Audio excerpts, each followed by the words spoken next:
the Zoom. Hello, everybody, and welcome. I just had a couple of interesting issues with connecting with on Facebook, so I might not be able to go live on my group. Such a pity. All right, listen, everybody, welcome. Happy Monday. We are talking today about one of the questions: how do I fill my workshops and grow my database?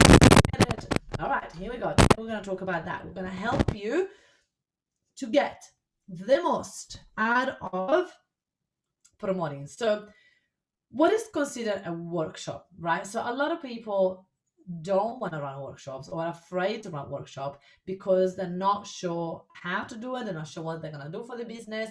They're not sure, that the clients want it. So, those are all the doubts that people have. So, the workshop, it can be like a couple hour sessions, online, offline, where you teach something that your clients, your audience want to learn, right?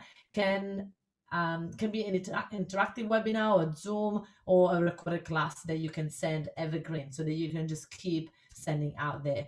It's a really opportunity for you to showcase your value and to upsell your high-end programs. So this is what we believe that you are not going to be able to get people into your workshops, into your webinars, into the bottom of your funnel, into your high-end programs if you haven't got a funnel structured right. So if you're watching on uh, Facebook, you might want to jump on to the Zoom to have a look on how our funnel looks like. So we always suggest that the top of the funnel is your value, where you add as much value as possible. You have where you run a podcast or you run webinars or where you get speak for other people, or you have your own Facebook groups or you do your Facebook live. So there's got to be some of the things that you do at the top of the funnel to build that trust, to build that momentum with people so they can follow you, they can understand, oh my gosh, this is the person that I should be watching, right? This is the person that I want to talk to, or this is the person who's going to teach me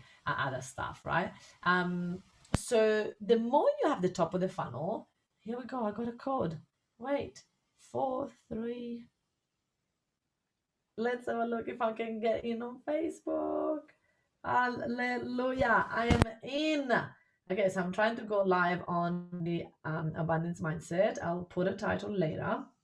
Here we go. I did it. Okay, so as we're talking today about how do I fill my workshops?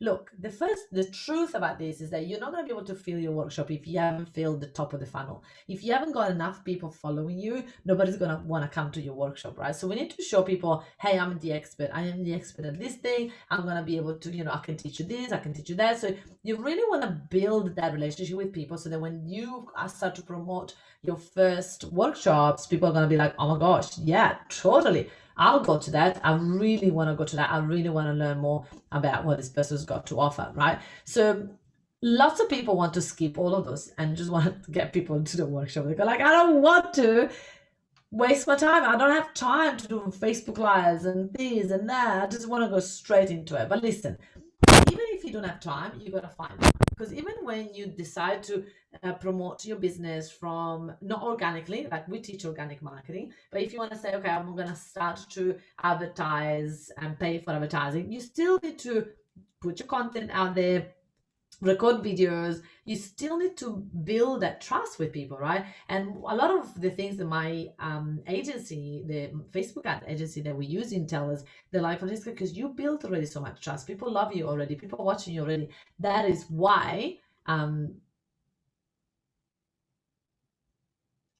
this is why we oh, okay, sorry, I've got to stop moving the microphone. I keep moving the microphone, people. Don't touch the microphone. Okay, sorry about that.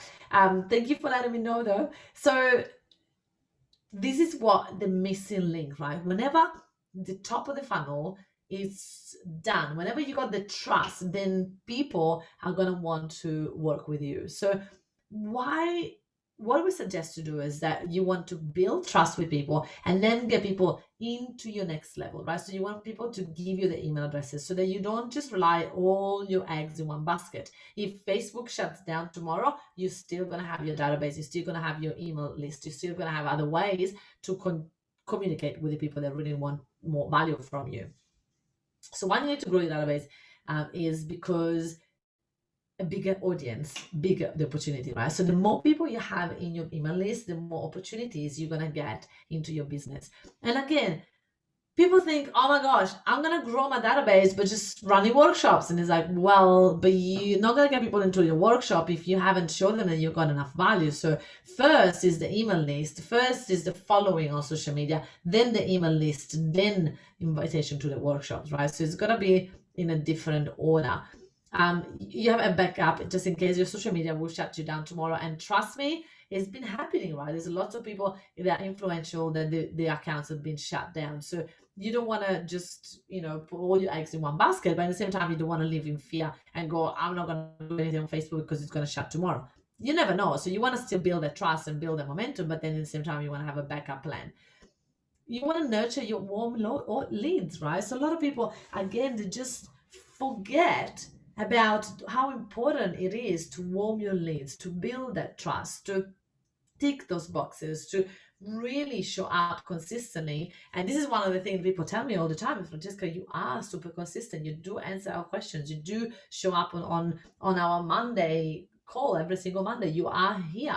And that is how we feel our workshops, we feel our programs. This is how when we launch things, we get lots of results because people have been watching and they're eventually ready to say yes, right?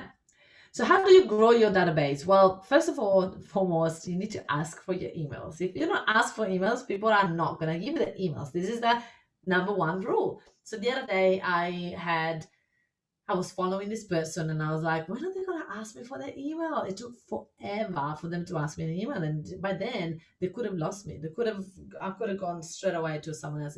In fact, by the time they asked me for the emails, I was already going, oh, I'm not sure about this anymore. Right. So you want to really have that system of asking people for email as soon as possible, right? So for example, even today, we're telling you guys in the comments here, my team are putting a link to join us into the conversation inside of the webinar. So the next week, you're going to be able to join us on the webinar rather than on Facebook. So then obviously that way we get the email addresses, but also you get a chance to see the PowerPoint that we're sharing. So it's like a win-win, right? I'll give you an option to give you something, and that way you give me the email, and that's where we want to do it. So how do you get people emails? Well, with a magic PDF, which is like a lead magnet. So you put that out there and you give people a really good PDF will explain people how to solve their problems. And the thing is, this is the bigger fear of a lot of us. And I had that fear too at times.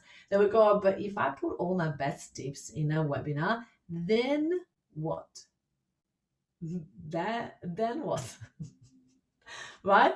Then what? Who's gonna pay me? Who's gonna pay me if I put everything out there? I don't get it. It's not gonna happen, right? So listen, you gotta really find what your client's pain point is, and then from there you're gonna be able to solve parts of it, and then you're gonna say, wow, if I got this solve and I haven't even pay, imagine what's happened when I'm gonna pay. So, and then definitely you gotta make sure that you wow them once they pay as well, because then once they pay, people want to get it, you do the job for them, or really show them every step of the way. So obviously in a PDF you can't show them every step, but in when they pay you, then you can.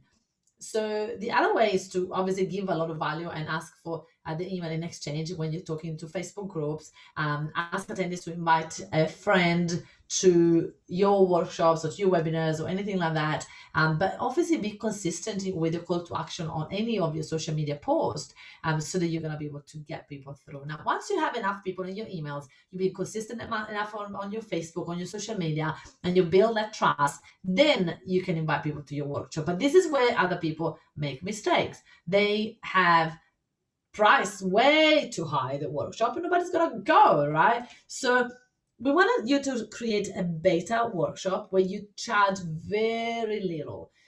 That very little amount of money will get you confident in selling it, but also will give you testimonials, will give you social proof, will give you experience, will give you confidence and certainty that what you got works, right? So many benefits from doing a beta training, and a lot of people don't take that seriously. So you want to keep your price as low as possible just for the first few workshops, so that again your confidence really go through the roof.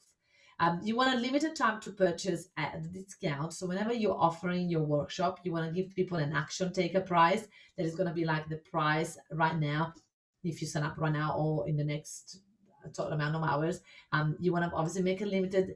A lot of people don't do that, right? They go, oh, it's a marketing strategy. I don't want to do that. But listen, it works. So it might be a marketing strategy, but if it works, why not, right? But listen, the reason why also limited seats and limited period of time to buy it is because I don't know you, but I don't want to work with people that procrastinate.